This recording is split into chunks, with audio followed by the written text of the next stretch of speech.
In previous videos, we've studied vector functions and their calculus. We know that vector functions sketch out a curve in three-dimensional space as t ranges over some interval.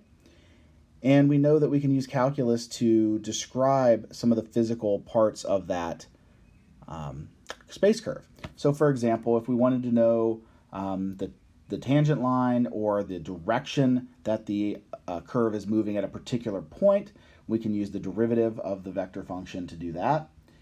And if the vector function, if we knew the acceleration of an object moving through space, we could use integration along with some initial conditions to find the position at any particular time t. And so in the next couple sections of the videos, we're going to look at some geometric properties of space curves. And in this one in particular, we're going to start talking about the arc length of a particular curve. So in order to get this set up, we need to have a space curve with a few little technical properties. What we're going to do is for right now, we're going to let C be a curve given by a vector function, which we're going to call just r of t. And r of t, like most vector functions, we're going to look at it in component form. And so it's going to be given by component functions f of t, g of t, and h of t. And I need a domain here. So let's say we want t to range from a to b. Okay. So notice I do have a closed interval here. That's actually important for arc length. And furthermore, we're going to suppose this curve and this vector function have two properties. Now, these are not ridiculously strange properties. These are properties that most vector functions that you're going to care about will have. But first, we're going to want the three component functions, f, g, and h, to all have continuous derivatives. So we want f prime, g prime, and h prime to be continuous on the interval a to b. Okay. Now it's worth mentioning here that when we say these functions are continuous, we're talking about in the calculus 1 sense, because f, g, and h are just real valued functions. These are not vector functions. The other thing is that we want c to be traced out exactly once.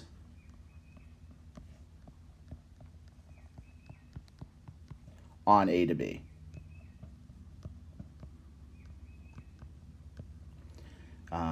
With an exception here. So a couple exceptions for some self-intersections. Right, so the curve can cross over itself at an intersection point, but it can't continue on over itself. So for example here, this is if we wanted to sketch out a circle, we wouldn't want it to go around the circle twice, for example. We'd want to make sure that it goes over the curve exactly once. Right? So assuming we have a curve with these properties, then we can write down an integral formula that gives us the arc length of this particular curve. Right? So the arc length here, I'm going to call it L. The shorthand way of writing this would be the integral from a to b of the magnitude of r prime of t dt. Right, so in order to find the arc length, what we're going to do is we're going to take the space curve, or the vector function that gives us the space curve, differentiate it, take its magnitude, which is now a function of t. It's not a vector function anymore once we take the magnitude, and then integrate that function of t from a to b. Right? Now, if we go through this process, if you take this function r with f, g, and h, you take its derivative, r prime, which would have component functions f prime, g prime, and h prime, and then you take the magnitude of that. We get, so it would be the integral from a to b. The magnitude is the square root of the sums of the components squared. So the components of r prime are f prime, g prime, and h prime. So we're going to square each of those. So we have f prime of t squared We add that to g prime of t squared plus h prime of t squared, right, dt. Now, another form this sometimes gets written as is by using the parametric form of our curve. So parametric form is, instead of writing this as a vector, we're going to write each of the components as x, y, and z. So we'd write x as x is equal to f of t, y is equal to g of t, and z is equal to h of t. And if we write it in that notation, which sometimes is beneficial to do, then instead of f prime, g prime, and h prime, we get dx dt, dy dt, and dz dt. And so if we kind of rewrite in that notation, we get an alternative formula that is sometimes easier to put into practice. So dx dt squared plus dy dt squared plus dz dt squared. Right, and all of this dt. Right, and this should erase a little bit of that square root. The dt is not under the square root. And so this is going to be our formula to compute the arc length of a curve from A to B. If you've seen arc length in previous contexts, for example, with curves in the plane or with parametric equations describing curves in the plane, you get basically the exact same formula without the h or the dz dt component. So it's just the first two. So it's just a very obvious extension of what you've previously seen, and the justification is exactly the same as it was before. So let's do a quick example with this formula. So let's say we wanted to find the length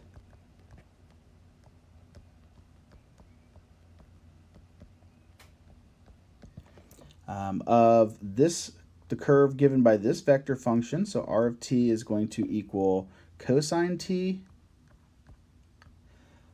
t over 2, and sine of t. On the interval 0 to 4 pi. Okay. So here's a really blurry sketch of the curve given by this function. So because it has components cosine and sine, it should not be surprising that this is a helix. And since it's going to satisfy x squared plus z squared equals 1, it's not surprised that it's sort of the circle in the xz plane extended. And the y component, t over 2, is just giving us sort of the height in the y direction. And so here you can see that when we evaluate this vector function at 0, we do get the point 1, 0, 0. And when we evaluate the function at 4 pi, we get the point 1, 2 pi, 0. And so those two endpoints are both indicated here in this image. And we can see that it has all the properties that we need. We see from the vector function itself that all of those component functions will have a continuous derivative. Their derivatives are very nice functions. And we can see from this picture that it doesn't even intersect itself at all, let alone traverse the curve multiple times. And so we can pretty easily compute the arc length of this. And so our derivatives, when we go to compute this, right, we're going to need to know f prime of t, g prime of t, and h prime of t. So f prime of t here will be negative sine. It's the derivative of cosine. G prime of t, the derivative of t over 2, which is 1/2. And h prime of t will be cosine of t. And so our arc length is going to be the integral from 0 to 4 pi of the square root of negative sine t squared plus 1/2 squared plus cosine t squared dt. So this will be the integral from 0 to 4 pi. Of course, just by looking at this, we know that negative sine t squared will be sine squared. We have cosine t squared over here. And when we add those together, we know we're going to get 1. So the two underlined parts will give us a 1, and then we have to add in 1/2 squared, which is 1/4. So what we end up integrating is just the function square root of 5 over 4. And so this is a very quick integral. So we have the square root of 5 over 4 evaluated, or square root of 5 over 4t evaluated from 0 to 4 pi. And so we get 4 pi times the square root of 5 over 4 minus 0. And if we wanted to simplify this, we're going to end up, when we do the square root of 5 over 4, we do get a 2 in the denominator, which will cancel with the 4 outside. So we'll end up getting 2 pi square root of 5. So the length of this helix that goes from 1, 0, 0 to 1, 2 pi 0 is exactly 2 pi times the square root of 5 units long.